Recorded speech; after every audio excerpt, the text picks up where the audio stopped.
Nous allons donc commencer cette table ronde. Nous avions l'année dernière une thématique quasiment unique, je l'ai dit tout à l'heure, c'était les récits de filiation, avec Annette Pieterka, avec Christophe Boltanski, Laurence Benaïm, Manuel Carcassonne. Ils nous ont tous conté leurs enquêtes passionnantes, fouillées sur leur ascendance, plus ou moins lointaine. Cette année, nous avons cherché un peu plus de variété. Ce thème du franco-judaïsme est apparu assez souvent. C'est notamment le cas pour les deux ouvrages que nous présentons ce soir, avec nos invités de marque, donc Vincent Payon et François Hellbrun, qui vont illustrer le titre que nous avons choisi, on l'a dit tout à l'heure, Juifs au pluriel de France et Juifs en France au singulier. On verra peut-être une explication éventuelle. Sans trop anticiper sur le débat, nous allons parler d'un grand philosophe juif du XIXe siècle, d'un grand médecin juif du XVIIIe, et de fait, comme on le disait, de nombreux juifs de France ont marqué l'histoire de leur pays dans des domaines très variés, on a dit la politique, la médecine, la science, la littérature, le sport. En même temps, être juif en France n'a pas toujours été une sinécure. Les événements récents nous amèneront inévitablement à aborder des questions d'actualité. Il y a donc des formidables histoires individuelles au sein d'une histoire collective mouvementée, et pourtant on parle souvent du judaïsme comme d'une tâche aveugle dans le récit national, expression qui a été popularisée par Paul Salmona. D'où l'importance essentielle des ouvrages proposés par nos invités, et donc je donne la parole à Brigitte qui va nous présenter M. Vincent Payon.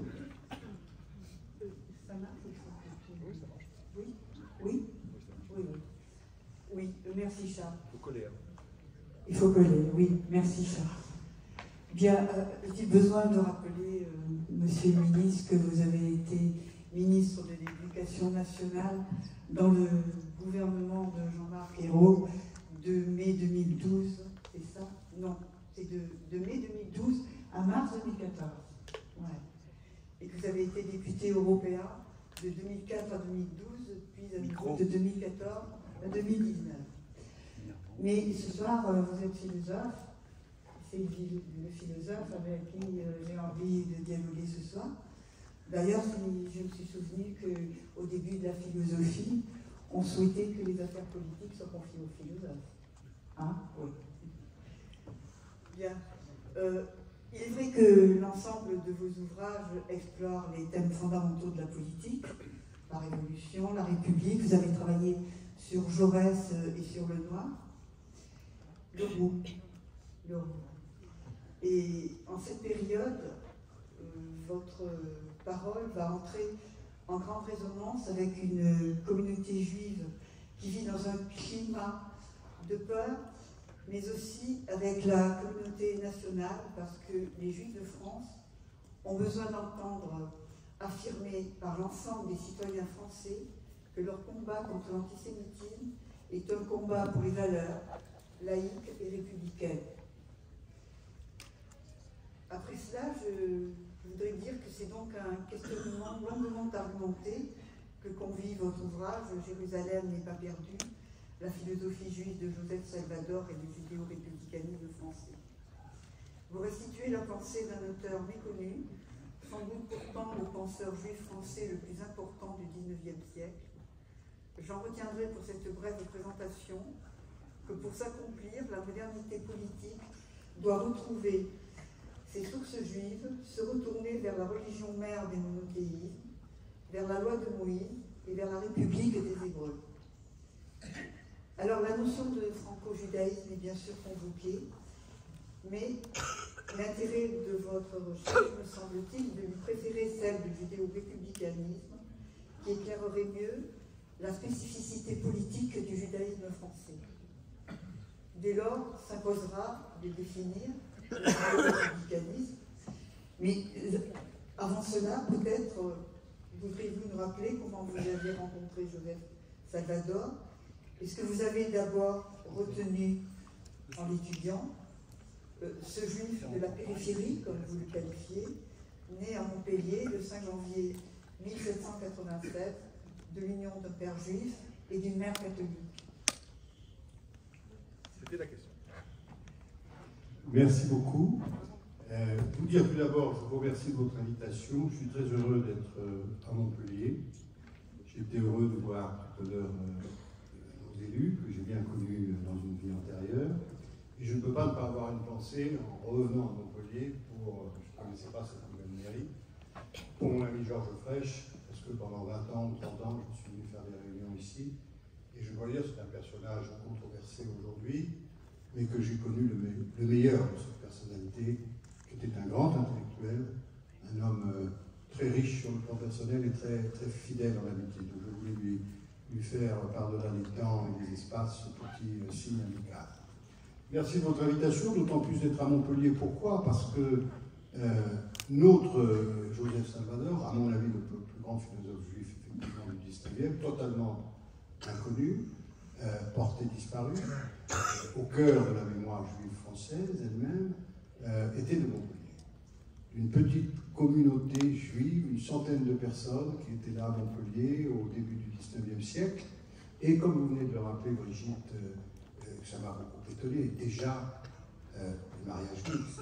Moi j'ai connu les mariages mixtes jamais avant la Deuxième Guerre mondiale, des lignées entières. Là, on a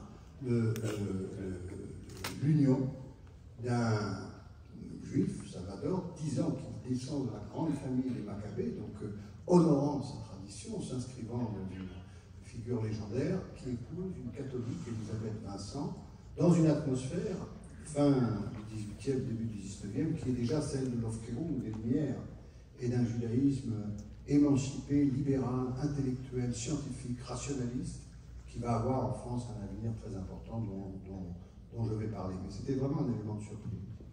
Comment je le rencontre? On ne peut rien comprendre à l'histoire du judaïsme français si on ne comprend pas la lecture qu'en ont donnée jusqu'à présent les historiens, et qui est à peu près la suivante. Et même les philosophes, je pense, je dirais le nom n'est pas rien, par exemple Hannah Arendt, ou chez les historiens, quelqu'un comme Marus, qui a fait ce livre sur la France à l'époque de l'affaire Dreyfus, dont nous parlait Michael Delafosse tout à l'heure. Quelle est cette vision? Cette vision, c'est l'idée d'un judaïsme un peu honteux, qui après l'émancipation aurait souhaité, dans le fond, s'assimiler à tout prix.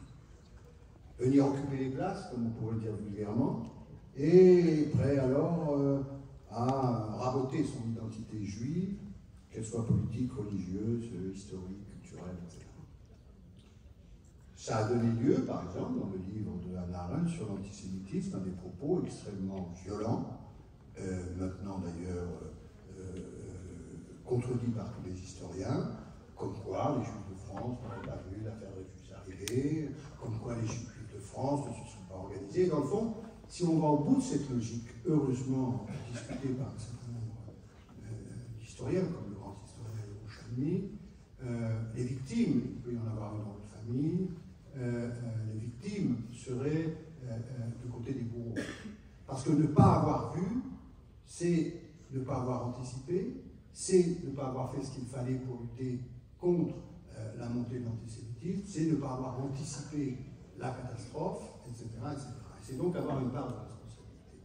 Donc ça revient à faire porter à un certain nombre de juifs de France, famille installée ici depuis longtemps, la responsabilité dans l'histoire tragique des juifs de France, qui effectivement, au moment de la Seconde Guerre mondiale et évidemment de Vichy, ont été victimes de choses qui jusque-là étaient pour eux impensables. Cette histoire, je dois vous dire, m'a beaucoup, toute ma jeunesse, beaucoup choqué, beaucoup blessé, parce que j'avais été élevé dans une famille par ma mère, de juifs de la République, comme dirait Birnbaum, mais qui n'ont jamais caché qu'ils étaient des juifs. Mon arrière-grand-père était grand rabbin des juifs alsaciens, il était grand rabbin de Mulhouse. Mon oncle était Émile Bouillon-Blum, était un résistant. Nous avons toujours participé à la vie publique de ce pays, avec amour, avec passion, mais je n'ai pas été élevé en rasant les murs, je n'ai pas été élevé en ayant honte de mon histoire. L'histoire est d'ailleurs étonnante. Ma grand-mère m'a raconté, quand je raconte ça à mes enfants, comment on franchit les siècles par la mémoire familiale, Ma grand-mère me racontait l'affaire Dreyfus qu'elle vivait à Caen, quand on venait casser les vitres de sa maison en criant des slogans antisémites et qu'elle avait peur, petite fille qu'elle était. Et on nous racontait que les Juifs de France méconnaissaient l'antisémitisme. On nous a fait le coup sur Léon Blum. Léon Blum, lui, il méconnaîtrait l'antisémitisme. Enfin, relisez le discours de 1920 du Congrès de Tours. Ce sont dans le mouvement Veillé des injures antisémites. Il a été laissé pour mort par les canons du roi à la sortie de l'Assemblée nationale. L'antisémitisme. Il y a maintenant des publications d'historiens, particulièrement de Laurent Joly, remarquables, sur les débats parlementaires après le boulangisme, qui montrent l'antisémitisme virulent qui était en France, qui pour un juif d'État, un juif responsable, était évidemment le quotidien, beaucoup plus que le nôtre. Nous nous disons, enfin moi je circule sans difficulté, je n'ai pas de policiers qui m'accompagnent dans les trains, on me fait même prendre des Ouigo pour vous rejoindre, en toute sécurité, donc arrêtons. C'était beaucoup plus dur, et ils le savaient parfaitement. Donc, ça, il y avait une musique là, qui nous vient souvent d'Allemagne d'ailleurs, des États-Unis, du Canada, qui ne coïncidait pas. Et dans le même temps, je suis philosophe de formation, ça a été rappelé, j'ai beaucoup travaillé sur la pensée française, parce que déjà très jeune, j'étais étonné qu'on s'intéresse tout le temps à la pensée allemande. Quand j'étais jeune étudiant, c'était Husserl, Heidegger, Nietzsche, Hegel, Kant. Et il y avait un juif, assez marrant d'ailleurs, Ernest Tobes, qui est venu en France et qui dit « Mais c'est drôle, je viens en France, et vous n'arrêtez pas de me parler d'auteurs allemands, juifs allemands. Mais parlez-moi de Malebranche, parlez-moi de personne, parlez-moi de... » C'est curieux cette fascination, cette germanolatrie que vous avez, d'autant plus après la Seconde Guerre mondiale, parce que finalement, on a idolâtré dans l'université française des gens, ça continue d'ailleurs à Carl Schmitt, des gens qui sont quand même plus que discutables, François Heidegger. Moi, c'était la vedette de la Sorbonne quand je faisais mes études. Il fallait être Heideggerien. La Zangsfrage. Voilà, exactement. Tout ça est quand même très préoccupant. Et tout d'un coup, je me suis dit, mais dans les études juives, il y a quelque chose de similaire. Quand vous êtes un intellectuel juif, vous pouvez lire du Buber, vous pouvez lire de Rosenzweig, vous pouvez lire de façon... Ce sont les grands auteurs. Même Gershom Scholem, etc. Berlin. Mais si je demande à un juif français, à un intellectuel juif français, cite-moi le nom d'un philosophe juif français du 19e.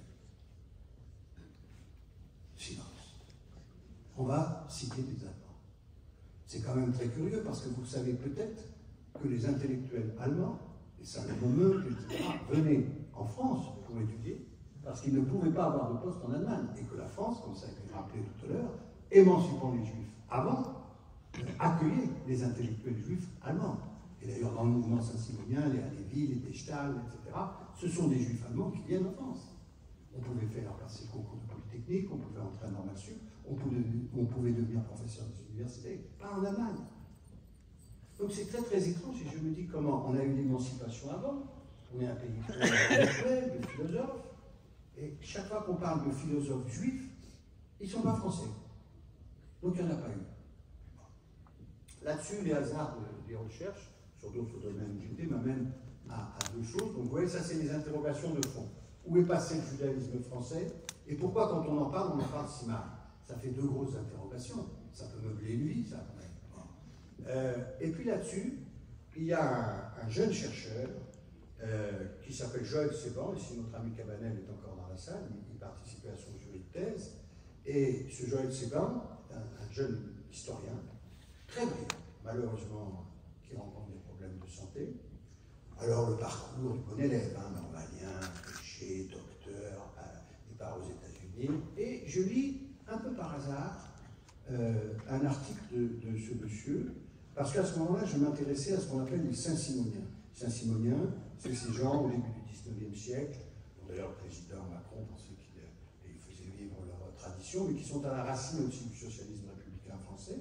Donc je travaillais là-dessus, et dans cette mouvance, où dans le fond les Juifs ont utilisé le saint-simonisme des Juifs français pour s'intégrer, donc je reviens, les Stahl, les Halévy, les Rodriguez, etc., il fait un papier dans lequel il dit qu'il y a un type qui a écrit une loi de Moïse en 1822 et une histoire des institutions du peuple hébreu en 1828, incroyables, dans lesquels il raconte, alors je vous en dirai 2 mots tout à l'heure, mais surtout, il y a une polémique considérable parce qu'il dit, ben, en fait, Jésus était juif, ce qui vous semble évident, mais au 19e, ça ne se disait pas, c'était pas bien vu, et effectivement, on l'a condamné parce qu'il ne respectait pas la loi.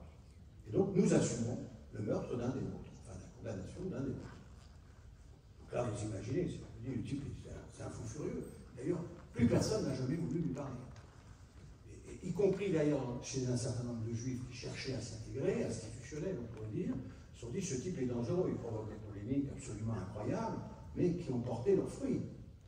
Avant la vie de Jésus de Renan, avant la vie de Jésus de Strauss, il est déjà sur le Jésus juif et il remet Jésus dans son temps. Là, je me dis, il y a quelque chose, ce papier est un choc pour moi. Je me dis, là, il y a aussi qui s'affirme une identité juive, une fierté juive, d'ailleurs, comme il dira. Et je commence à regarder. Et je découvre quelque chose de tout à fait incroyable. C'est que ce monsieur va consacrer sa vie, donc à partir de 1822, premier ouvrage, jusqu'à la fin de sa vie, 1880, à uniquement creuser cette intelligence du judaïsme français, enfin du judaïsme en général, mais dans une version française et dans une version très politique. Et là, je trouve quelque chose de tout à fait stupéfiant, parce qu'en même temps, là vous êtes dans les cuisines de la recherche, il y a un historien de l'université d'Harvard qui s'appelle Eric Nelson, qui publie un livre en 2010 qui s'appelle La République des Hébreux.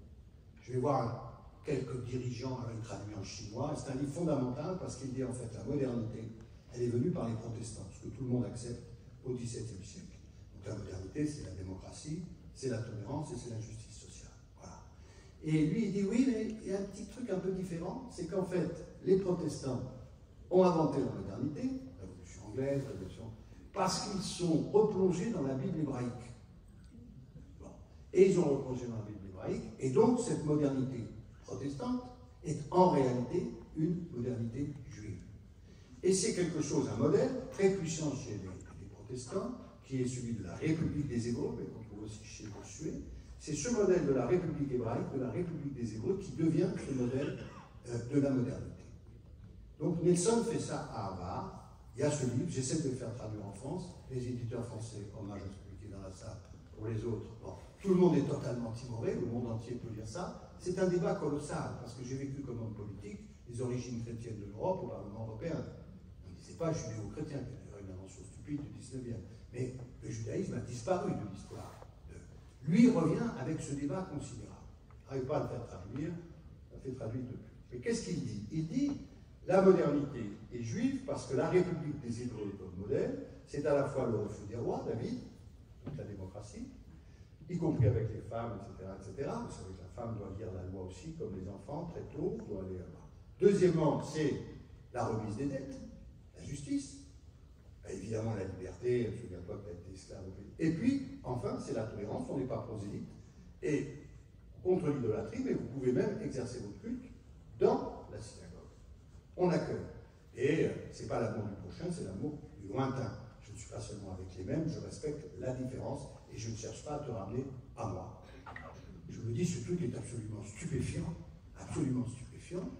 mais je lis Salvatore et je découvre que Salvatore vend ce modèle politique, donc un judaïsme très politique, qui prend un modèle politique, antique, la République des Hébreux, qui le structure, démocratie, justice sociale, tolérance, dans une version, celle travaillée par Nelson, de nos amis protestants, mais que je lis, et qui finissent toujours par dire, bon, bah, le juif, il est quand même aveugle, il nous a amené tout ça, mais il ne se rend même pas compte de ce qu'il nous a amené.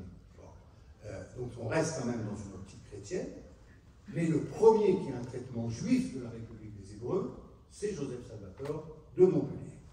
Et lui nous redonne cette République des Hébreux, avec ses 3 aspects, et il dit ça, vous voyez, ça s'appelle liberté, égalité, fraternité. Et liberté, égalité, fraternité, lorsque la Révolution nous émancipe, en fait, la Révolution est en train de devenir juive. Enfin, la République issue de la Révolution est juive.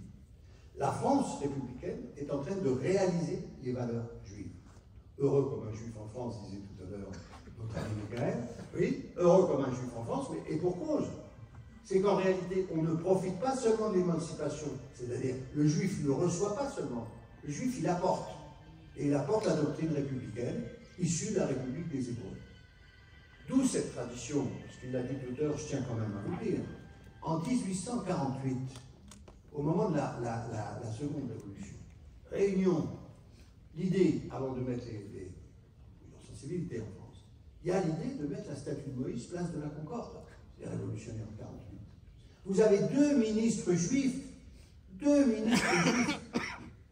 sous la Seconde République. Bon, c'est absolument colossal. Quel autre pays? Vous avez, dans les années de montée du nazisme, en 1936, un premier ministre juif en France, Léon Blum.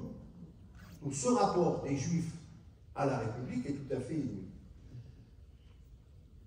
Dedans, les rabbins, en 1889, ont célébré un siècle de citoyenneté française d'émancipation. Vous prenez les textes, ça a été édité à Avignon, je vous ai raconté ça la semaine dernière à Avignon, c'est très très amusant, et par le rabbin Benjamin Mossé. Et vous lisez les textes, ils reproduisent toujours la même chose. Alors, c'est quoi la même chose? C'est un, merci à la France de nous avoir émancipés. Toujours ce respect, dans la synagogue, on se lèvera. Deux, n'oublions pas ce qu'on a vécu avant, et en particulier l'anti-judaïsme, avant l'antisémitisme chrétien. Il rappelle tout le temps. Ça n'a pas été un lit rose, mes amis. Pas du tout. Il y a eu le ghetto, avant les croisades, il y a eu les pogroms, il y a eu tout ce que vous voulez. Trois, il y avait il y a une insertion des Juifs, il y a une entrée des Juifs dans la République, dont nous sommes très fiers. Chaque fois, c'est presque scolaire, mais ça me rappelle ma grand-mère, elle dit voilà, nous avons des grands professeurs de médecine, nous avons des généraux, nous avons des professeurs d'université, nous avons des... Et une fierté, ils font la liste des grandes familles en disant regardez, on sert la République, et on la sert bien, et on la sert très vite. Il y a un siècle, on nous battait, on ne pouvait pas entrer dans les villes. Aujourd'hui, on est en train de devenir, et les généraux, à la fin du 19e siècle, très important, à la fin du siècle, etc. Bon. Et toujours dernière partie, mais ces valeurs républicaines, liberté, égalité, fraternité, la devise, les tables de la loi, la déclaration des droits de l'homme, c'est les tables de la loi. Bon. C'est une nouvelle révélation sinaïque. Donc, ça, ils le doivent aux Juifs. Et donc, c'est normal qu'on soit bien, puisque ces valeurs, ce sont nos valeurs. C'est celles qu'on a maintenues dans la difficulté, l'opprobre, les combats, la solitude pendant 20 siècles. Donc, depuis la destruction du temple. Voilà le schéma intellectuel de ce judaïsme français. Et il m'a semblé qu'à travers cet auteur, qui à mon avis est une source pour tous les autres, j'ai pu poursuivre cette idée d'un judaïsme républicain qui s'affirme, jusque des auteurs qui me sont très chers, comme Lévinas, comme André Neher, etc. D'autres moins connus, mais enfin, jusqu'au judaïsme contemporain, dans lequel on voit bien qu'il y a cette volonté d'affirmer un judaïsme politique, qui porte une valeur politique, qui est présent dans la République et qui ne rase pas les murs.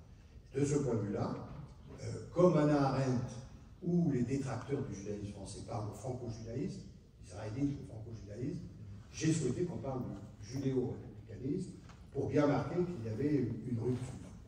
Et je conclue là-dessus, je crois quand même qu'avec l'âge, les choses sont toujours un peu plus nuancées que ce que je viens de raconter. Il y a toujours plusieurs sensibilités, y compris dans la communauté, y compris dans la République, y compris dans... Mais il y a deux veines fondamentales dans le judaïsme français, à mon sens. Vous avez une veine dans la ligne avec Grégoire, mais qu'on retrouve dans la communauté, qui est celle de la régénération. Il faut régénérer les Juifs. Donc on va les émanciper, mais à condition qu'ils se régénèrent. S'ils se régénèrent, c'est parce qu'ils sont dégénérés. Ah oui. Mais elle ne résiste pas à la notion de régénération. Si le Juif est républicain avant la République. Non, ça justement, c'est la deuxième. Mais vous avez quand même un courant très important, Isaac Baer, peut-être Adolphe Frank, le premier prof au collège de France juif, qui est quand même sur cette idée de un certain nombre de nos œuvres philanthropiques. L'idée, elle ne concernait pas que les Juifs, Mais c'est l'idée, comme nous avons été oppressés longtemps, c'est vrai qu'on n'a pas eu accès aux bons métiers, on n'a pas eu accès aux bonnes études, on était pauvres, on était sales, etc. On était scrofuleux. Vous savez, on parlait de la guerre en ce moment, c'est une réflexion très très importante pour le juif, que sa santé physique et la capacité à affronter physiquement. Parce que très longtemps, on a été considéré dans le ghetto à respirer un mauvais air, à être mal nourri, qu'on était chétif, qu'on pouvait. Bon. Donc il y a cette question. Donc il faut le régénérer. Il y a toute une voie, vous savez, qui a beaucoup compté, y compris dans le l'évolutionnisme, de faire de l'exercice physique, d'aller, etc., de montrer que le juif peut être grand, peut être fort, peut être, etc. Bon. Mais c'est la voie de la régénération. Et donc elle accepte quelque part ce débat. Et puis dès la Révolution française, vous avez une autre voie, c'est celle-là que je voulais faire entendre aujourd'hui en France, qui est celle, à l'époque, déjà, dans le débat de l'Académie de Metz, auquel répond Grégoire, d'un auteur qui s'appelait Hurwitz, et qui écrit une apologie des Juifs. Il dit d'ailleurs, mais pourquoi vous nous traitez de dégénérés? Les dégénérés, c'est vous. Traiter des gens comme vous nous avez traités, c'est une preuve de dégénérescence humaine. Nous, on n'a pas besoin. On n'a pas besoin, si vous relisez Grégoire, son livre de poche, hein, vous verrez quand même, Dom, l'allemand, etc., ou même Mirabeau, vous verrez quand même que le juif a beaucoup de défauts. Hein. Il est un peu, voilà, il est quand même, on l'émancipe, et on l'émancipe à dire qu'il va falloir un petit peu, et d'ailleurs, il n'a pas le droit d'accéder aux fonctions d'État tout de suite, etc. Et là, cette apologie des Juifs, c'est une autre voix qui dit « Je vais vous faire gober une fierté juive ». Il y a une fierté juive d'emblée, il y a ce Hurwitz, et puis il y a Joseph Salvador, qui me semble être la matrice, après, d'un judaïsme français qui a toujours été, contrairement à ce qu'on nous racontait, extrêmement construit, très construit politiquement, très présent dans la République, et très affirmatif de ses valeurs mosaïques, hein, puisque c'était la loi de Moïse, et qu'on retrouve plus près de nous, après-guerre, dans les colonnes des intellectuels juifs et à travers un certain nombre de personnalités. Voilà, donc il y a deux voies. Il y a quand même une voie de la régénération, elle a existé dans la communauté, je ne peux pas nier, il y a des textes déplaisants, mais il y a une voie de l'apologie et elle devait se faire entendre. Il y a une question qui me tourmentait après la lecture de votre livre.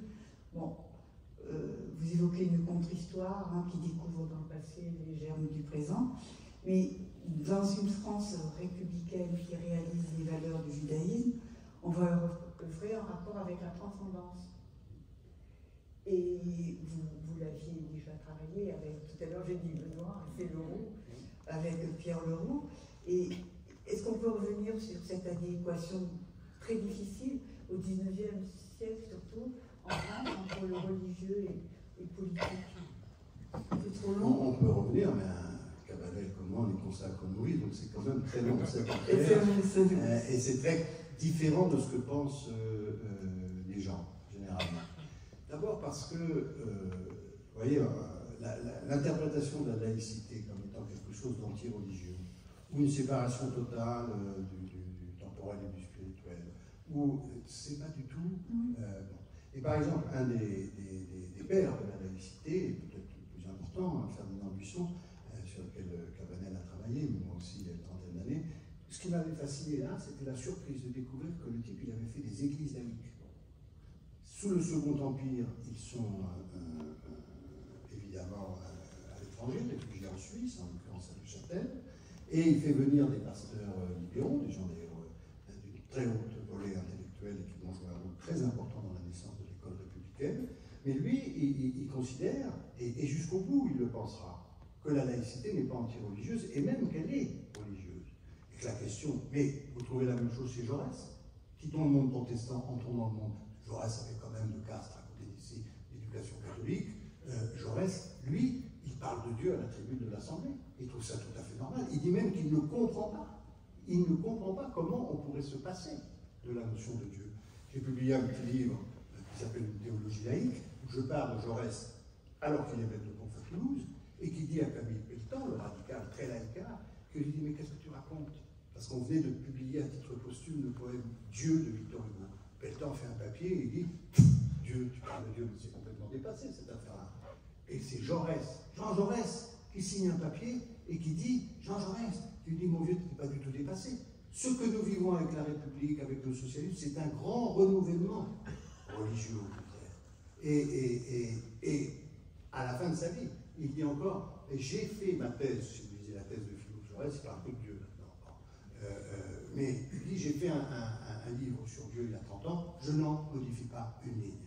C'est toujours ma pensée exacte. L'esprit qui monte à travers la nature, etc. etc. Donc, la transcendance, elle est là.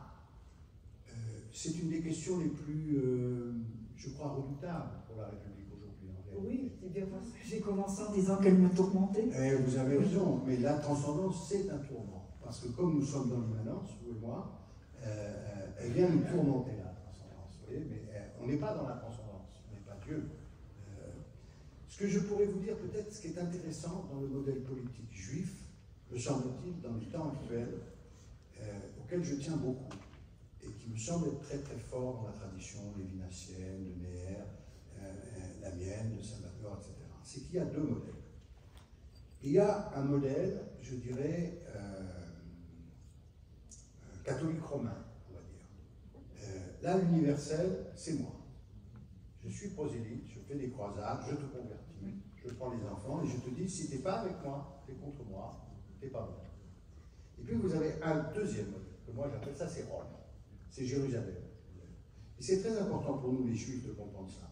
Parce que toutes les vies humaines qui sont en train d'être massacrées là nous touchent également. Parce que nous choisissons la vie pour notre descendance. Donc, nous ne faisons pas le tri, même quand nous devons faire la guerre. Même quand nous devons faire la guerre. Nous n'oublions pas les autres. Non, parce que nous ne sommes pas comme eux. Et nous ne voulons pas devenir comme eux. Et dans cette affaire, le modèle de Jérusalem, c'est un modèle qui fait droit à la différence. Le juif fait droit à la différence. Et vous voyez bien qu'en modèle républicain, sur des débats qu'on a aujourd'hui, c'est fondamental. Le juif aurait souffert qu'on lui dise tu seras français à condition de ne plus être juif. Je vous rappelle que c'est la grande affaire quand même. Tu pourras être juif dans ta vie privée. Mais dans l'espace de la cité, nous sommes tous. Donc on gomme. Ça s'appelle l'assimilation. Lévinas a dit à la fin, il y a quand même un petit problème dans cette affaire. C'est qu'on respire une atmosphère chrétienne. Et qu'il y a quand même une religion dominante. Et donc il a fait une critique très vigoureuse de cette assimilation. Il a été reproché d'ailleurs aux Juifs en disant vous avez trop joué le jeu de la République qui veut gommer votre identité. Et vous savez très bien qu'après-guerre, le grand mouvement de retour, avec justement les menaces et les autres, c'est le retour aux études juives et l'arrivée aussi de nos amis juifs séfarades qui avaient une autre vision des choses et qui ont ranimé une communauté qui était un peu gênée vis-à-vis de cette histoire. Et donc, là, on a vraiment un autre modèle politique dont je pense qu'il a beaucoup de sens aussi aujourd'hui. C'est-à-dire de dire, oui, la République, c'est les valeurs qu'on a dit, donc la liberté, la tolérance, la justice sociale, etc., mais en même temps, le respect des différences, et même le respect des minorités. Et ce serait curieux dans ce pays, juifs et protestants ne comprennent pas qu'il est très important de respecter d'autres minorités, nos vieilles minorités à nous, et qu'il ne doit pas y avoir un seul modèle qui s'impose. Et parfois, il me semble, une catho-laïcité ou un intégrisme républicain qui ne comprend pas cette différence entre Rome et Jérusalem. Et je pense que nous pouvons, comme nous l'avons toujours été historiquement, à travers nos grands hommes politiques, on a cité Madès, on a cité Blum, des gens qui ont une vision, je dirais, généreuse, mais authentique de la République. C'est-à-dire une famille où tout le monde doit pouvoir être réuni sans qu'on demande à chacun d'abdiquer son histoire, ses particularités, sa sensibilité, à condition qu'il respecte évidemment les règles de la vie en commun et le droit. Ça, il n'y a pas photo. Mais je crois que ça, c'est vraiment deux modèles politiques qui, dans le fond, vous savez, les gens s'interrogent. Je lisais un livre sur l'antisémitisme en venant vers vous cet après-midi qu'on va publier, qui est vraiment cette très grande interrogation, comment se fait-il qu'au sein de notre religion se soit produite une religion qui dénie son origine, mais qui a été, c'est l'enseignement du mépris, toujours d'une extrême violence quand même dans l'histoire à l'égard de notre différence. Et les antisémitismes d'aujourd'hui, y compris de l'autre côté de la Méditerranée, ils puisent dans cet antisémitisme séculaire. Quand on voit les protocoles de sages de Sion dans tous les pays arabes, etc., mais ce n'est pas une création des pays arabes, c'est une reprise de quelque chose qui est toujours le même antisémitisme. Et je pense fondamentalement qu'il y a deux modèles, et que nous portons, nous incarnons un modèle, et que la République française, quand elle est grande, elle est ce modèle. Pour finir, je voudrais juste préciser une chose. Comme Jacques Chirac, je ne pense pas que c'est la France, c'est la République. Il faut faire une distinction, Michael ne l'a pas fait tout à l'heure. La France peut être antisémite. La France peut trahir. Elle l'a fait. Et il ne faut jamais l'oublier. La République, non. Je vous rappelle qu'au moment où il y a les lois de Pétain, au moment, etc., alors la République est endémique. Donc nous, c'est la République. La France, et pas la France. Les gens de la France, pour eux, elle n'est pas nécessairement républicaine, et elle n'est pas nécessairement accueillante aux Juifs. Et ça, il faut l'avoir en tête. C'est la République, pas toujours la France. Merci Vincent Pélion. Nous pouvons retenir le nom de Joseph Salvator. Nous allons passer à un autre personnage de l'histoire de France, un grand médecin du XVIIIe siècle cette fois.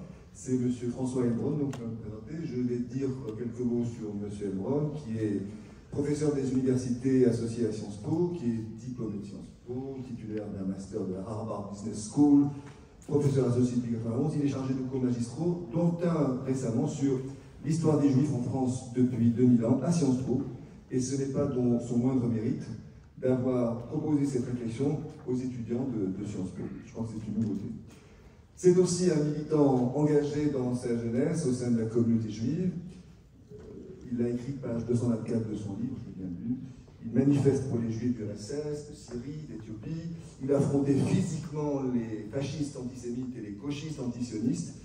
Il a fait son service militaire dans un régiment de marins. Il milite à la LICRA contre tout type de racisme et d'antisémitisme et soutient Israël contre vents et marées. Il devient ainsi, par son engagement, je pense, vice-président du mémorial de la Shoah. Je vous lis l'extrait d'un article qui m'a bien plu, qui le décrit, au moment de l'interview, assis devant nous dans son salon, avec son chien qui ronflotte, entouré de bibliothèques où trônent des éditions originales de Joseph Kessel. À mon avis, vous serez là demain matin. On scrute cet homme d'apparence insubmersible, à la fois empathique et chaleureux, retracer son parcours de militant face à l'extrême gauche, comme l'extrême droite, des rouges au brun, à coups de poing parfois, et on pèse le poids de l'histoire de sa famille.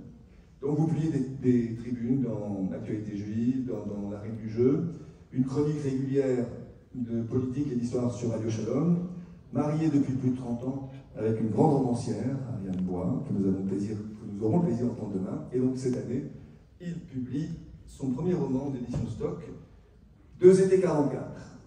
Je vous lis quelques citations de lecteurs. Ce roman passionnant est l'éloge du patriotisme juif, de cette fierté d'être français, malgré les trahisons, l'affaire Dreyfus, la collaboration Vichy.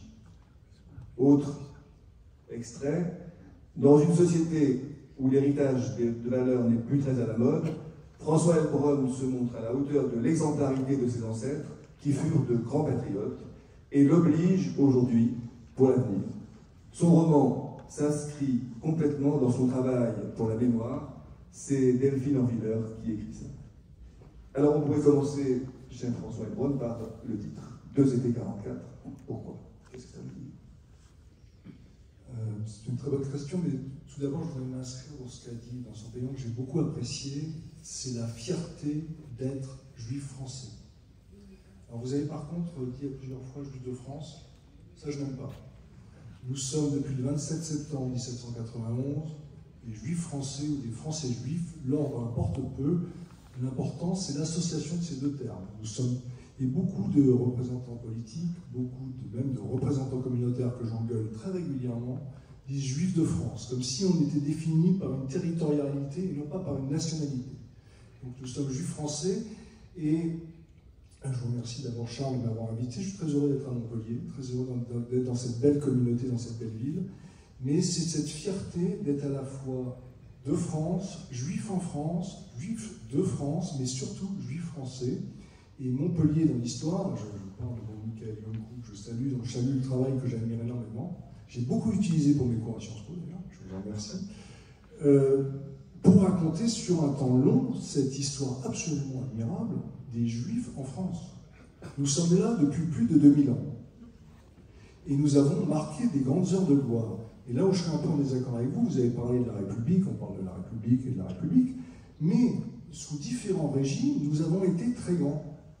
Nous avons été très grands au temps des Gallo-Romains, nous avons été très grands sous la royauté, Et notamment sous l'empire de Charlemagne, Charlemagne avait un médecin juif, un conseiller juif, et même Charlemagne nomma Isaac le Juif de Narbonne ambassadeur auprès de Rachid el Haroun à Bagdad, et Isaac le Juif de Narbonne revint, ayant conclu la paix avec Rachid el Haroun.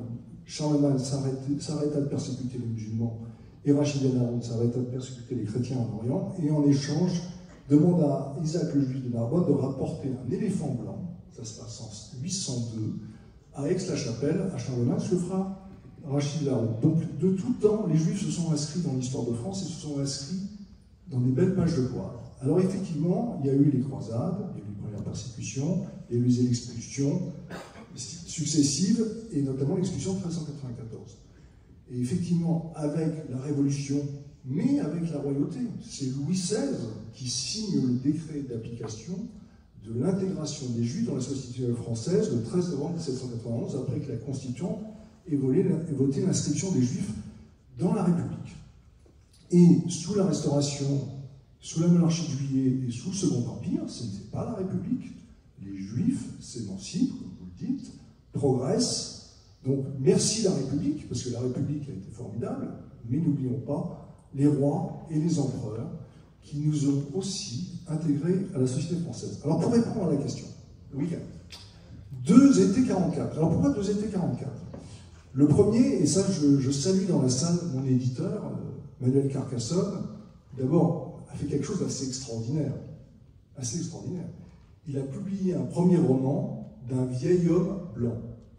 Donc je ne suis pas du tout dans les codes de l'édition française. Je suis un homme, j'ai plus de 60 ans et je suis blanc. Donc malgré ça, il publie mon livre. En plus, sur un sujet complètement abscon, c'est l'histoire que je vous raconterai très rapidement, d'un médecin juif en 1744. Qui ça va intéresser? Il publie ça dans la belle collection bleue de Stock et il m'a vraiment honoré. Alors le titre, on va travailler ensemble, et surtout, je ne sais pas si vous voyez le bandeau, il y a un sous-titre, le titre c'est 2 étés 44, et sous le bandeau, il y a écrit Metz 1744, Drancy 1944. Le sous-titre, c'est lui. Il me disait, en fait, ton titre, on ne comprend rien. Il est bien, parce qu'il est intriguant, c'est bien les titres intrigants, mais on ne comprend rien. Donc moi je mettrais comme sous-titre Metz 1744, Paris 1944. Je lui dis, non, tu as raison, mais Paris, c'est pas ça. C'est pas ce qui se passe en 1944. Ce qui se passe en 1944, c'est Drancy. Alors, je vais peut-être résumer l'histoire pour faire le lien entre ces deux périodes. Ma grand-mère, quand j'étais petit, me dit un jour, tu sais, on a un ancêtre qui a sauvé Louis XV de la mort. Comme votre grand-mère, elle, c'était une grand-mère juive, française, républicaine, alsacienne et lorraine. Donc à peu près la même origine, et elle me dit, à peu près née à peu près à la même époque que la vôtre, elle me dit, tu sais, on a un ancêtre qui a sauvé Louis XV de la mort. Ça rentre par une oreille, ça sort par une autre, c'est complètement oublié. Et puis effectivement, il y a 5-6 ans, je propose à Sciences Po de créer un cours sur l'histoire longue des Juifs en France. C'est 2000 ans d'histoire, admirable. Et j'appelle ce cours « Les Juifs en France, une présence oubliée », pour répondre justement à l'interrogation d'Natacha Veuve. Et en travaillant sur cette histoire des Juifs en France longue, je travaille sur vos livres, sur les Juifs du Languedoc, je travaille sur les Juifs du Comtat-Vénessin, cher à Manuel, je travaille sur les Juifs d'Alsace, sur les Juifs de Lorraine, sur les Juifs justement dans le royaume de Sétimanie, avant de m'intéresser à des époques plus modernes. Et quand je travaille sur les Juifs de Moselle, je lis à un moment donné que le roi Louis XV, partant faire la guerre à l'Est contre les Autrichiens qui ont pénétré en Alsace, s'arrête dans la grande place forte de la France, à l'Est de la France, qui est la citadelle de Metz, qui fait partie de ce qu'on appelle les 3 évêchés. Et c'est une des places fortes avec une vraie forteresse militaire, avec énormément de garnisons. Il s'arrête là, il est accompagné de ses 2 maîtresses, il est accompagné de sa cour, il est accompagné de ses médecins, dont un médecin très connu à Montpellier, qui est son premier chirurgien, François Gigot de la Péronie, dont avec Fabrice Laurent, nous avons vu sa statue, sa sculpture à l'entrée de la faculté de médecine de Montpellier cet après-midi, je le remercie. Il est accompagné de tout ça, et il va se passer 2 choses très étonnantes qui vont me pousser dans le roman. La première, c'est qu'il va, à la demande du maréchal de Belle-Île, accepter que les Juifs de Metz, qui ne vivent pas dans un ghetto, qui vivent dans un quartier borné, dont ils peuvent sortir comme ils veulent, le jour comme la nuit, sauf les dimanches et le jour des fêtes catholiques. Les Juifs de Metz lui présentent une cavalcade. Une cavalcade, c'est un défilé à cheval. Et il y a une description absolument incroyable. Et là, je dis dans mon éditeur, il va gueuler. C'est du plagiat total. La cavalcade, je ne l'ai pas inventée, je l'ai recopiée. C'est dans ce qui a été écrit à l'époque, ce qui a été fait pour la réception du roi Louis XV à Metz en 1744. Et donc, il y a deux compagnies à cheval de jeunes hommes qui vont défiler dans le roi. Le roi est très impressionné. Les maîtresses du roi trouvent ces jeunes hommes très beaux. Donc, le roi est un peu jaloux. Et puis, le roi va tomber malade. Avant de partir à la guerre, il va tomber malade. Et là, il va être soigné, mais alors très mal soigné. Là, je voulais casser la légende de la Péronie. La Péronie était nulle. C'était un très bon chirurgien, mais sur le plan médical, et je suis sûr qu'il y a plein de médecins dans la salle, on n'est pas à Montpellier au sein de la communauté juive. Combien il y a de médecins dans la salle? 2, 3, 4, 5, 6, ouais, c'est pas beaucoup. Hein. La tradition juive de Montpellier baisse. Et donc, le pauvre roi Louis XV a beaucoup fait l'amour avec ses deux maîtresses, qui sont deux sœurs, la duchesse de Châteauroux et la duchesse de Lauragais. A beaucoup mangé, hein, des repas absolument incroyables. Et il fait très chaud, c'est le mois d'août 1744 à Metz. Et il va attraper une dysenterie. Et ses bons médecins, le docteur Chicoineau, premier médecin, et le docteur Lapéronie, premier chirurgien, pendant une semaine, pour soigner sa dysenterie, vont le purger et le saigner. Et puis quand ils ont fini de le purger, ils le saignent, et quand ils ont fini de le saigner, ils le purgent. Au bout d'une semaine, les saints sacrements lui sont donnés, les cloches du royaume sonnent, en 1744, il va vraiment mourir en 1774, en 15. Et il se passe quelque chose d'assez étonnant, c'est que, comme le raconte Michelet, un charlatan dont on ne sait même pas le nom s'introduit dans la chambre du roi, va lui donner 3 potions et va le guérir en 3 jours. Et donc, dans un des livres sur l'histoire des Juifs de Moselle, je découvre que ce charlatan, en fait, il a un nom. Il s'appelle Isaïe Serfulman. Et là, il y a un petit déclic dans ma tête. Je dis, mais ma grand-mère m'a dit qu'on a un ancêtre qui avait guéri Louis XV. Là, il y a un rapport qui se fait. La mémoire se conjugue à l'histoire, comme dit Yerushalmi, que vous citez dans votre livre. Et je me dis, mais c'est peut-être mon ancêtre, je demande à mon père, qui vit toujours, et j'ai jamais entendu parler de cette histoire, mais c'est vrai qu'il y a une histoire d'ancêtre qui a guéri Louis XV. Donc je vais sur les sites de généalogie, sur la Lorraine sont très bien faits, parce que les archives israélites sont très bien conservées, elles ont été reprises par les archives départementales, et je découvre qu'effectivement, le docteur Isaïe Serfulman est mon ancêtre à 8 générations. 8 générations, ça paraît loin, mais en fait, c'est pas loin, surtout dans l'histoire juive. C'est l'arrière-grand-père de l'arrière-grand-père de ma grand-mère. Donc je dis, il faut que je raconte cette histoire. Et donc, pour répondre vraiment à votre question, je commence à écrire, et je vois que ça se passe à l'été 1744. Donc mon premier titre de travail, c'était le médecin juif qui a sauvé Louis XV de la mort. Et là, ma femme, Marianne Bois, qui est là, qui vous parlera demain, et qui est romancière, me dit, avec un titre comme ça, tu vas en vendre 3 exemplaires. Voilà, donc je dis oui, c'est vrai. Donc mon premier titre de travail, c'est un autre été 44. Et je n'écris que cette histoire de 1744. Et puis à un moment donné, j'arrêterai là. Et j'écris que le docteur Ullmann guérit Louis XV de la mort le 18 août 1744.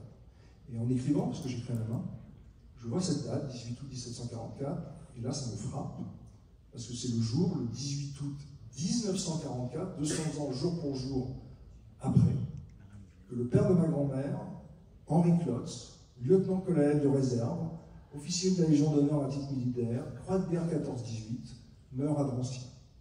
Meurt précisément dans une annexe de Drancy, à 5 heures de la libération de Drancy. Et là, je me dis, il faut que je raconte ces 2 étés. Cet été, justement, du début de l'émancipation, du début de l'intégration des Juifs à la société française, qui, effectivement, à l'époque, étaient des parias. Une cavalcade devant le roi Louis XV, un médecin juif qu'on va appeler au dernier moment et qui va sauver Louis XV de la mort, et qui va avoir plein de conséquences pour l'histoire de France. Et 200 ans plus tard, ses descendants, patriotes, qui ont fait toutes les guerres, 1870, 1914-1918, entrepreneurs, intellectuels. D'ailleurs, Adolphe Franck avait épousé une des tantes de ma grand-mère, une grande-tante de ma grand-mère, qui descendait du docteur Ullmann. Et dans une généalogie assez riche, 200 ans plus tard, en juillet et en août 1944, 12 descendants du docteur Ullmann, qui sont des parents très proches de ma grand-mère, vont être arrêtés à Paris, déportés par le dernier grand convoi, le convoi 77, et assassinés à Auschwitz. Donc il fallait que je raconte ces 2 étés, comme mettre en miroir, en fait, cette avancée vers les Lumières, de l'émancipation des Juifs en France, et cette plongée dans les ténèbres qui a été la collaboration de l'État français et la persécution du régime nazi et l'extermination de ces familles juives françaises par les nazis dans les camps de Pologne.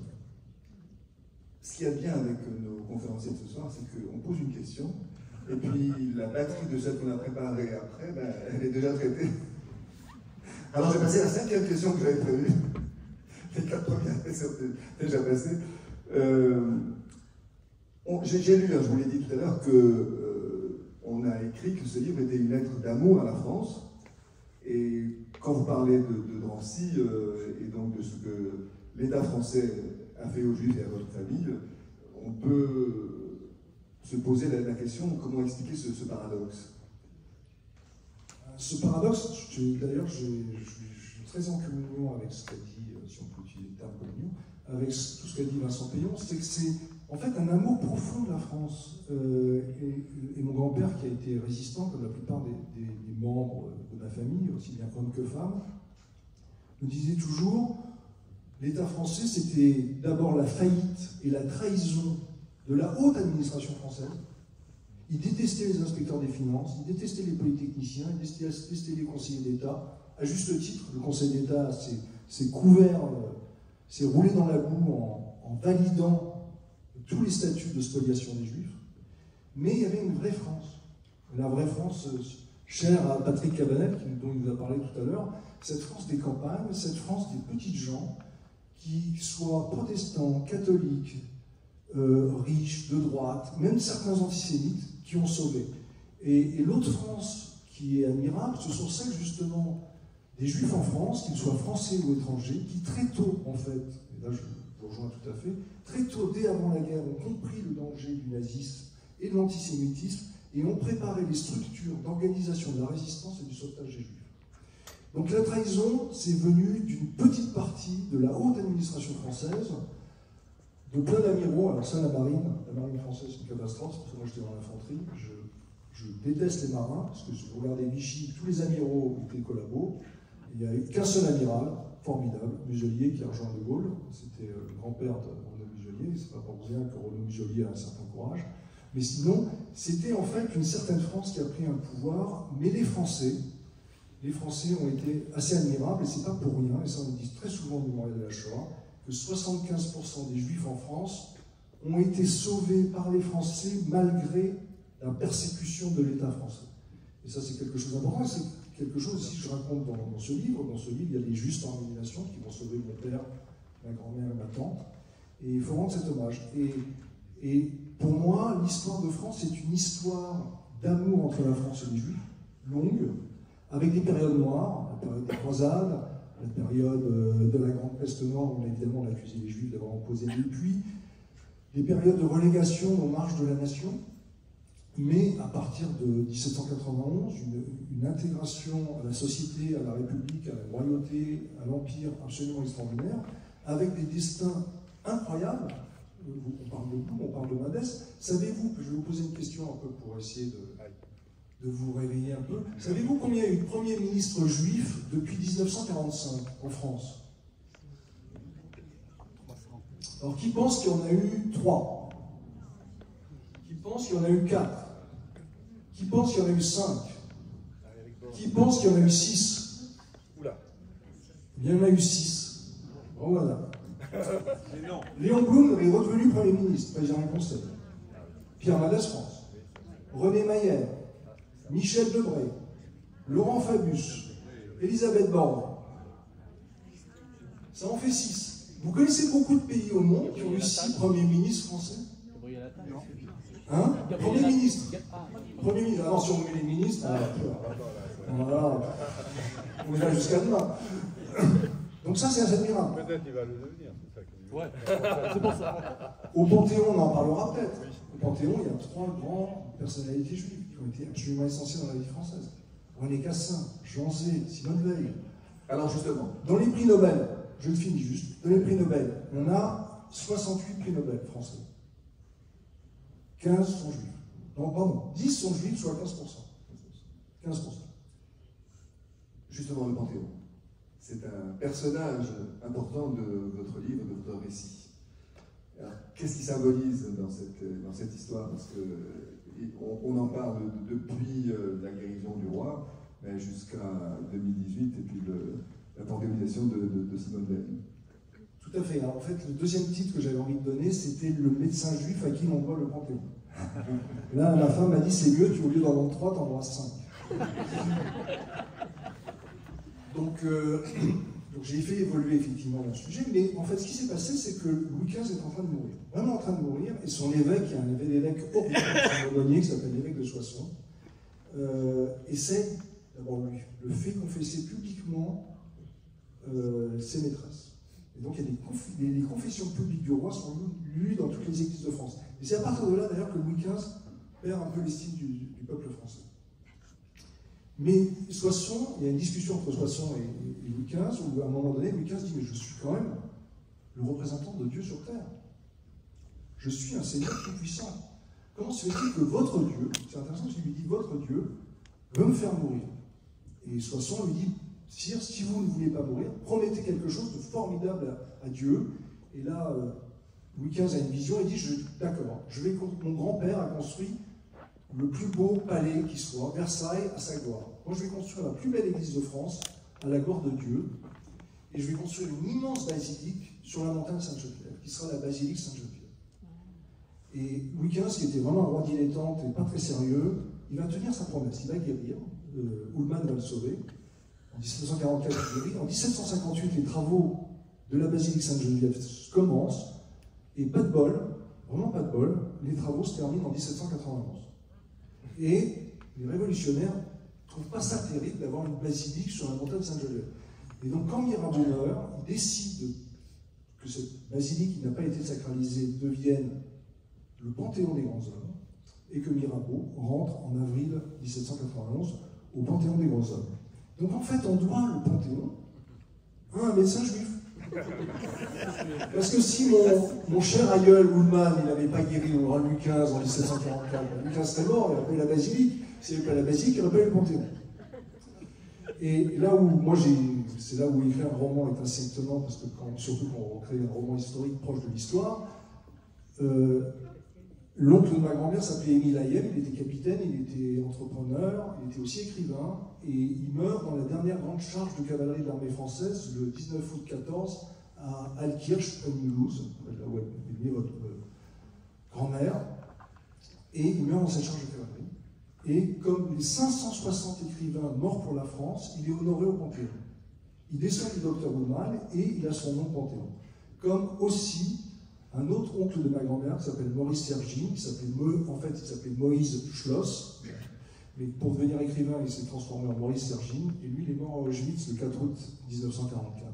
Ils ont tous les deux leur nom au Panthéon, et je finis effectivement mon roman parce que le 1er juillet 2018, j'y étais avec mon épouse Ariane Bois, ce jour-là, Simone Veil rentrait au Panthéon.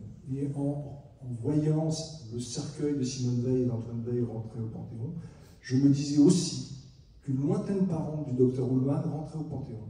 Et qu'il y avait une certaine forme de justice, et c'est pour faire le lien et peut-être la conclusion avec le judaïsme français, c'est que grâce à ce docteur, le roi n'est pas mort, on a construit le Panthéon, mais le Panthéon est devenu en fait le symbole d'inclusion de la République et des grands serviteurs de la République. Et Simone Veil, en fait, n'était pas une descendante du docteur Ullmann. Par contre, le grand-père de la femme du docteur Ullmann, Jacob Spirlevi, qui était le président de la communauté juive de Metz au début du XVIIIe siècle, était l'ancêtre direct de Simone Veil. Donc, c'est une lointaine cousine du docteur Ullmann qui est au Panthéon. Et c'est comme un clin d'œil de l'histoire. Et c'est une boucle, et j'aime bien les boucles, parce que, comme l'a dit Schopenhauer, qui connaît la puissance du cercle ne craint plus la mort. Merci François Heilbronn. 44, un livre dont je recommande la lecture, c'est un vrai plaisir de le lire. Brigitte, on va passer aux questions un peu plus générales sur ce titre, ce thème de Juif de France, Juif en France, ou Juif français, Juif en France. Oui. Et j'avais une question. Oui, j'en ai une que vous avez d'ailleurs abordée tout à l'heure en prenant la parole. C'est que selon la lecture de François Peyon, la loi juive est un facteur central de l'idée républicaine.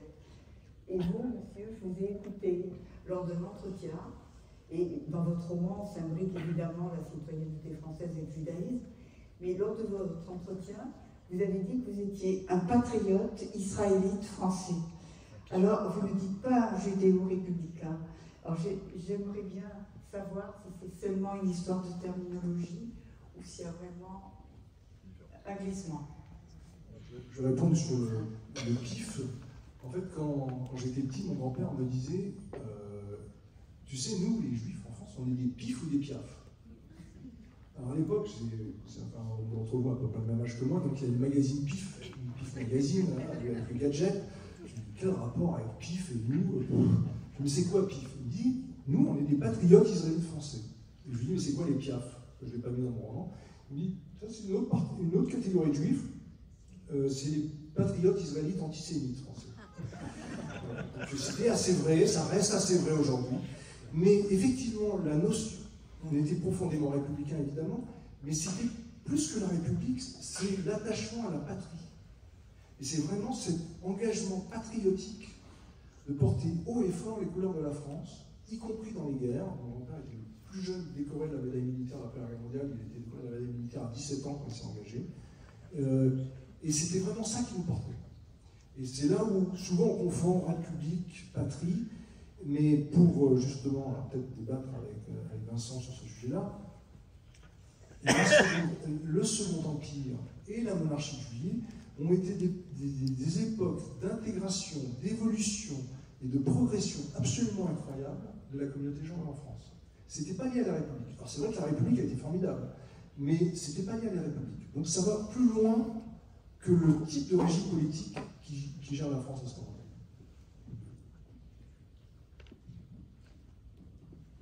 Sur cette question, il n'y a pas de difficulté à considérer que, à partir de l'émancipation, puisque ce n'est pas le même régime qu'auparavant, même quand les Juifs jouaient des rôles, et ça a toujours été le cas, on parle des Yerushalmi, auprès des puissants, c'est ce qui leur permettait souvent de protéger leur communauté d'ailleurs. Donc là, il n'y a pas de difficulté, il y a une nouveauté, et il y a une histoire qui est scandée. Et ça, c'est vrai, c'est-à-dire qu'il y a une intégration continue des Juifs de France à partir de l'émancipation. Comme notre histoire est une histoire qui enquête avec la Restauration, avec la monarchie juillet, avec le Second Empire, mais c'est vrai que ce mouvement continue.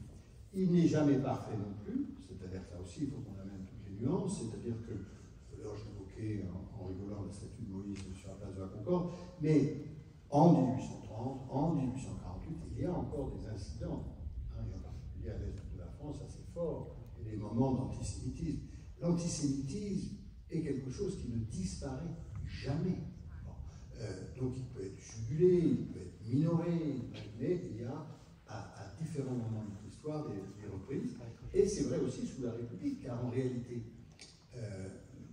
quand la République commence à s'installer dans la durée, c'est-à-dire au début de la Troisième République, rapidement le monarchisme est un mouvement, alors il y a quelques juifs dedans, mais c'est un mouvement qui est très nourri, évidemment, d'antisémitisme. Vous avez toutes ces années, Drummond, on l'évoquait, c'est 1886, et évidemment, l'année 89 est extrêmement brutale de ce point de vue-là. Donc l'antisémitisme est là. Et il est là aussi, il faut qu'on soit très nuancé, c'est-à-dire qu'il est là dans toutes les catégories du spectre politique.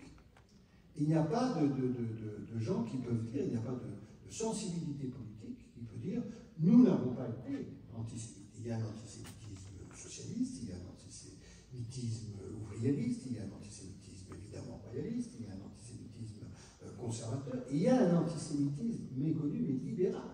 Si on lit les réceptions des ouvrages de Salvatore dans la presse libérale, y compris dans les années 30, on voit des propos qui sont tout à fait étonnants. Enfin, étonnants et déplaisants. Bon, donc il n'y a pas de difficulté majeure. Je crois que moi, je l'ai pris par l'autre bout. C'est-à-dire, je ne fais pas, enfin, je suis plus dans un travail, comment vous dire, d'histoire des idées que d'histoire. Et donc, dans l'histoire des idées, ce qui m'intéressait de montrer, et dont je pense que le texte le montre, c'est que, par exemple, j'évoquais les rabbins en 1889, les textes sont quand même très notables. Ils assument une continuité historique que François a rappelée, mais il y a quand même quelque chose qui est neuf avec la République et qui entre dans leur logiciel juif, qui est ce que je vous rappelais, c'est-à-dire en fait cette République est en train de réaliser les valeurs de la République des Hébreux et de la loi moderne. Ça, c'est très très très important.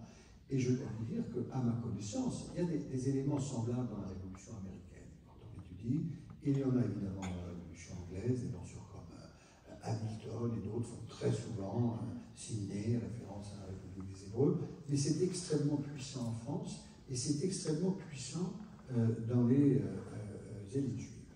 Avec une singularité quand même, puisque François évoquait toutes ces grandes réussites juives au cœur de la République, les deux plus grands philosophes français d'avant-guerre, Henri Bergson et Léon Brunswick, qui dominent absolument la pensée française, et l'université, le Collège de France pour ça.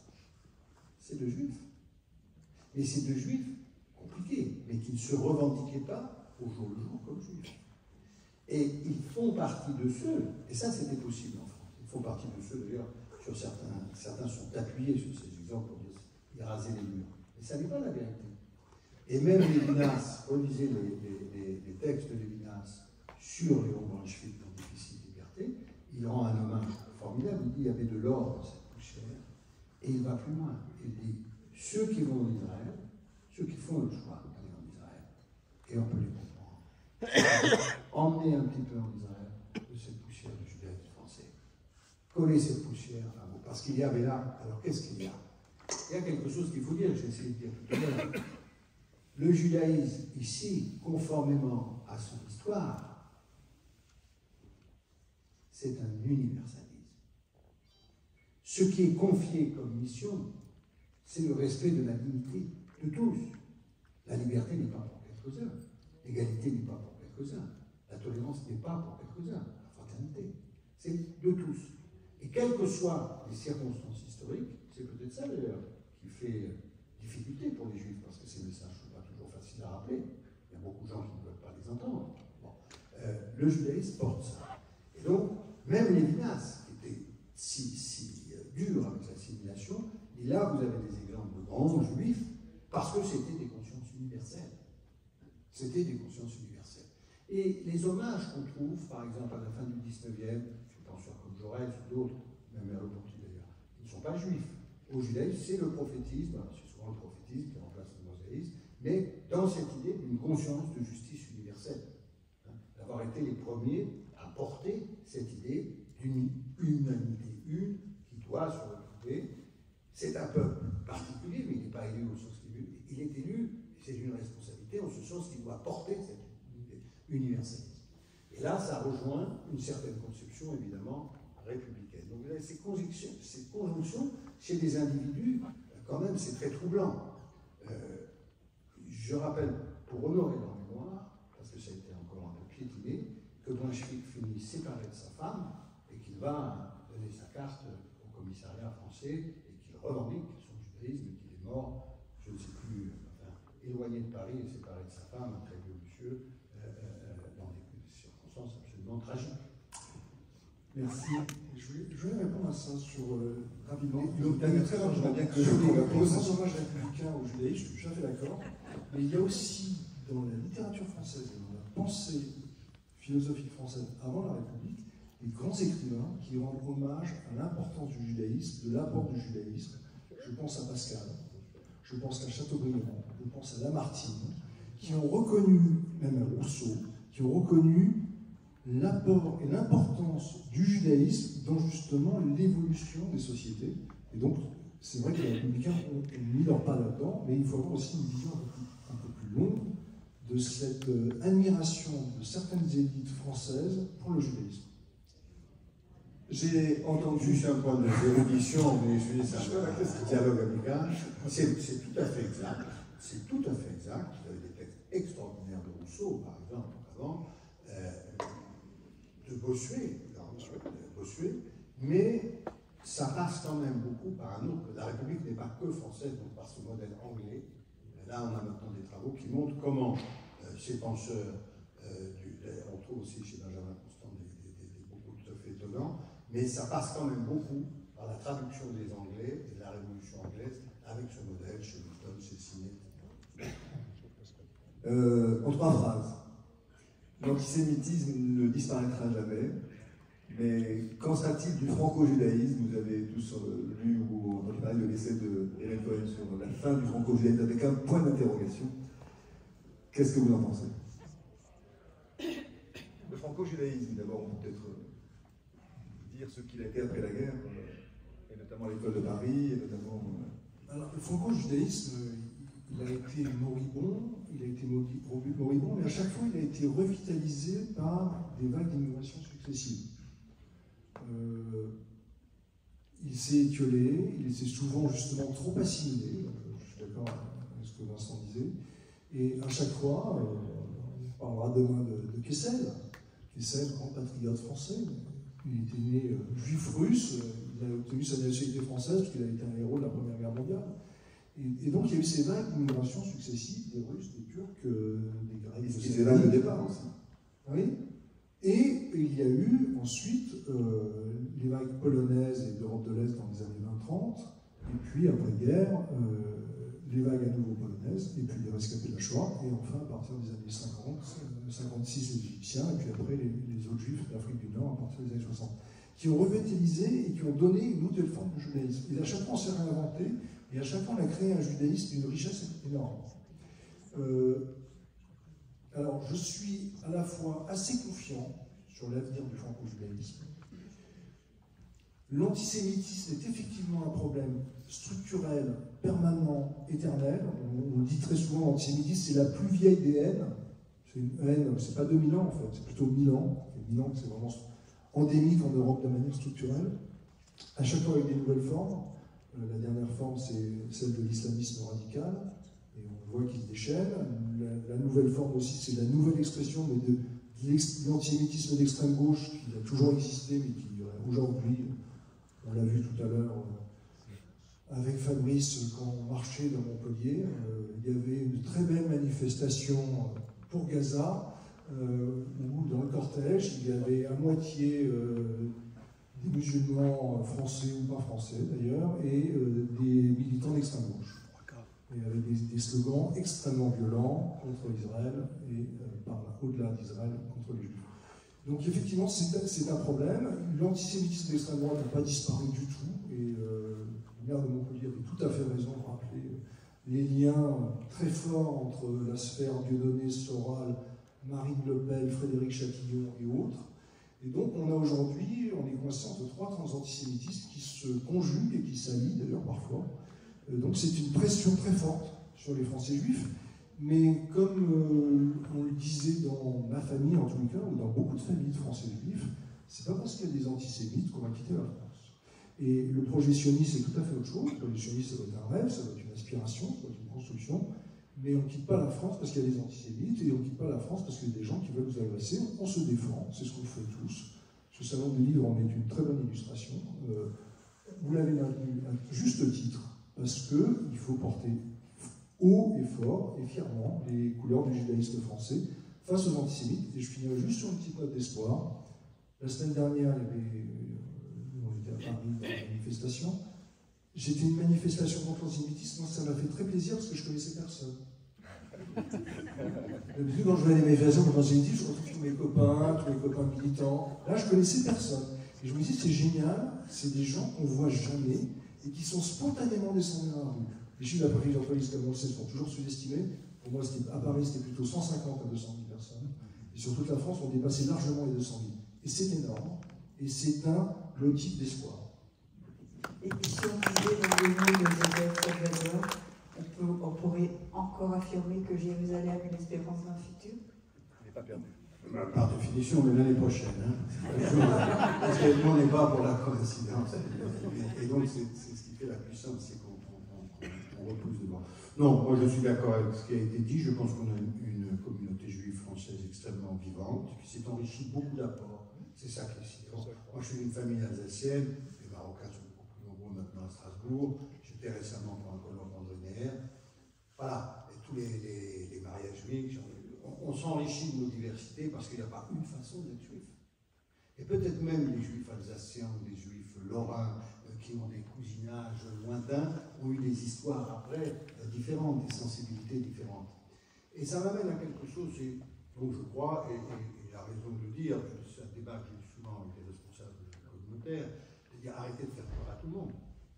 Quand même, quand on a été enfant de résistants, nos parents étaient des enfants cachés, on rappelait les agressions, on a peur de quoi, non? On va baisser la tête, là ce serait on peut quand même encore circuler dans ce pays, on peut se défendre, on peut porter plainte, hein, parce que les 2000 plaintes, là, je peux vous dire, moi j'en ai vu beaucoup, j'ai demandé à regarder, c'est pas non plus toujours des... C'est-à-dire qu'aujourd'hui, quand il y a un problème, à Avignon, j'étais la semaine dernière, 2 agressions antisémites. Les 2 sont des agressions, une très désagréable sur le rabbin, une autre, mais sans violence extrême, mais immédiatement, et là il y a eu des condamnations immédiates. Ah, je dis, tas de condamnations. Donc on est dans un état de droit, on doit d'ailleurs nous porter le droit, on est des porteurs de droit, on doit le faire respecter pour nous et pour les autres. Et c'est le dernier mot sur lequel je veux finir. Je crois à la profonde richesse, elle a été rappelée, de la communauté juive. Je crois qu'il y a vraiment une philosophie juive française, très libérale, très, au meilleur sens du terme, très accueillante à la diversité, très soucieuse de justice. Voilà, c'est ça notre tradition qu'on essaie de rappeler avec cette République des Hébreux. Et je crois que la préoccupation n'est pas seulement nous-mêmes. C'est-à-dire que je continue de penser qu'une forme de mission des Juifs, c'est bien entendu de se protéger, de se battre, de lutter contre l'antisémitisme, de faire tout ce qu'il faut, mais c'est aussi de porter tous les combats qui sont ceux de la philosophie juive et de la pensée juive. Et ça ne peut pas être que de se préoccuper de soi-même. Très souvent, je vais dans des réunions, et avec d'autres, hein, heureusement, je tiens ce propos qui au début, parce qu'il y a un côté, on ne peut plus vivre qu'entre nous-mêmes, on a peur des autres, les gens ne nous comprennent pas, on est... Non, non, c'est pas vrai. Il faut relever la tête. Il y a des endroits très difficiles. Il y a des endroits très difficiles. Oui, il y a des endroits qui sont... et pour les Juifs, c'est inacceptable. On doit l'accepter, on doit être aux côtés, on doit demander à l'État de pouvoir faire ce qu'il fait. Mais dans beaucoup d'endroits, ça n'est pas le cas. On peut encore s'exprimer. Et je pense que c'est très important qu'on s'exprime, pas seulement toujours les Juifs parlant des Juifs, c'est pas ça la tradition juive. C'est les Juifs, y compris dans la République, parlant des valeurs qui sont les valeurs juives et qui peuvent se partager avec beaucoup d'autres gens. Et ça, je crois que c'est tout à fait fondamental. Et j'y tiens beaucoup parce que ça me semble être une veine spécifique, forte du judaïsme français et qui doit demeurer. Maintenant, ce qui se passe, dans les temps qu'on vient de vivre, vous le savez, c'est, je crois vraiment, que l'on ne mesure pas ce qui s'est passé au début du mois. C'est-à-dire qu'on est face à un moment tout à fait nouveau de l'histoire du peuple juif. Pourquoi? Parce que dans l'histoire de nos familles, dans l'histoire de ce que les uns ont pu vivre, aller en Israël, c'était aussi trouver une protection. C'est-à-dire, c'était l'idée qui a été d'ailleurs énormément théorisée par les intellectuels ces dernières années, qui s'est écroulée d'un coup. C'est-à-dire, là-bas, les Juifs, au moins avec leur État, cette armée puissante, seront en sécurité. On voit bien qu'il se passe quelque chose, qu'il s'est passé quelque chose qui nous atteint, d'abord, peur pour Israël, mais dans notre identité. Moi, j'ai vu ça autour de moi, la peur à nous. Et là, c'est quelque chose, on est trop sur l'événement, la guerre est en train de se dérouler. On est trop sur l'événement pour le comprendre. Mais il y a manifestement, et je pense que ça impactera notre façon d'être des Juifs français. Merci infiniment à nos deux invités. Je rappelle que les livres sont en vente à la librairie La Cavale dans la salle à côté, que vous pouvez signer éventuellement pour ceux qui le souhaiteraient. On se retrouve demain matin, 10h30, l'hommage à Joseph Kessel avec Judith Cohen-Solal et Jonathan Ayoun. Merci à vous pour cette soirée.